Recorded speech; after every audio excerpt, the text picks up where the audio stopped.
आप देख रहे हैं मध्य प्रदेश का number 1 debate show face to face Madhya Pradesh. खास मेहमान हमारे साथ जुड़ चुके हैं अजय धवले जी, बीजेपी प्रवक्ता। और जैसे हमें गर्व है हम पांडव हैं, ये कह रहे हैं कि हम पांडव है तो निश्चित रूप से हम पांडव, ये धर्म युद्ध है और पांडव लड़े थे नीति और न्याय के लिए, तो वैसे ही भारतीय जनता पार्टी नीति और न्याय के लिए लड़ रही है और ये कौरवों के भांति ये स्वार्थ की लड़ाई चल रही है।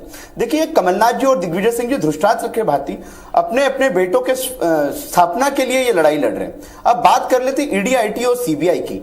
ये सारी स्टैट्यूटरी बॉडीज और स्टैट्यूटरी बॉडीज अपने अपने कॉन्स्टिट्यूशन के हिसाब से कार्य करती है। अगर कोई किसी के ऊपर 2 आरोप लगे हैं, निश्चित रूप से उसकी जांच होगी। जांच के बाद में वो व्यक्ति यदि आरोपी साबित होता है तो उसके ऊपर कार्रवाई भी होगी। उसके लिए न्यायोचित व्यवस्थाएं बनी और न्याय संगत व्यवस्थाओं के तहत उसको सजाएं भी होगी।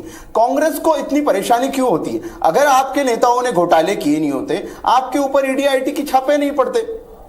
रही बात आप आज मध्य प्रदेश में कह रहे हो कि मध्य प्रदेश में चुनाव के समय ईडी और आईटी के छापे पड़ रहे हैं। आप 2019 का लोकसभा का चुनाव याद कर लीजिए आकांक्षा जी, इनके कमलनाथ जी सीएम मुख्यमंत्री हुआ करते थे, ओएसडी के घर पे 281 करोड़ रुपए जब्त हुए। तब कहां गए थे ये लोग? तब क्यों इन्होंने जवाब नहीं दिया? ये सारी स्टैट्यूटरी बॉडीज है, एक पर्टिकुलर फ्रेमवर्क के तहत कार्रवाइयां करती हैं।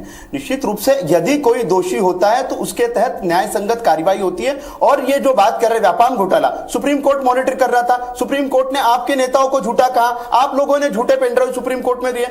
आप नर्सिंग घोटाले की बात कर रहे हैं, हाईकोर्ट मध्य प्रदेश का जबलपुर हाईकोर्ट उसकी मॉनिटरिंग कर रहा है। तो निश्चित रूप से जहां जहां आवश्यकताएं पड़ रही है कोर्ट की मॉनिटरिंग हो रही है। जी, भारतीय जनता पार्टी ने अपने चुनावी कैंपेन की शुरुआत ही अपने 20 वर्षों के रिपोर्ट कार्ड पेश करके की थी। और शायद धर्मेंद्र जी को ज्ञात नहीं होगा, हमने बताया था कि मध्य प्रदेश में 7.5 लाख हेक्टेयर सिंचाई होती थी, आज 47 लाख हेक्टेयर होती है। 65 लाख हेक्टेयर करने का हमारा संकल्प है। मध्य प्रदेश में पैरामेडिकल और डॉक्टर्स का स्टाफ मिलाकर 7,500 होता था, आज 51,000 है। मध्य प्रदेश में 65,000 किलोमीटर की सड़कें होती थी, आज 5 लाख किलोमीटर से अधिक की सड़कें हैं। मध्य प्रदेश में 5 मेडिकल कॉलेज हुआ करते थे, आज 24 से अधिक मेडिकल कॉलेज है। हमने ये सारी बातें रखी है और वही बातें लेके हम चुनाव में गए थे। इस चुनाव को धर्म पे, सनातन पे कौन लेके गया? क्यों राम मंदिर के पोस्टर लगने पे ये लोग चुनाव आयोग गए? क्यों इन लोगों को राम मंदिर के प्राण प्रतिष्ठा से, रामलला की प्राण प्रतिष्ठा से दिक्कत हुई? कल पांडव का जिक्र किन्होंने लाया? अगर वास्तव में ये धर्म युद्ध है तो हम धर्म के लिए लड़ रहे हैं, हम नीति के लिए लड़ रहे हैं, हम न्याय के लिए लड़ रहे हैं। अजय जी, रविंद्र जी हमारे साथ जुड़ने के लिए फेस टू फेस मध्य प्रदेश में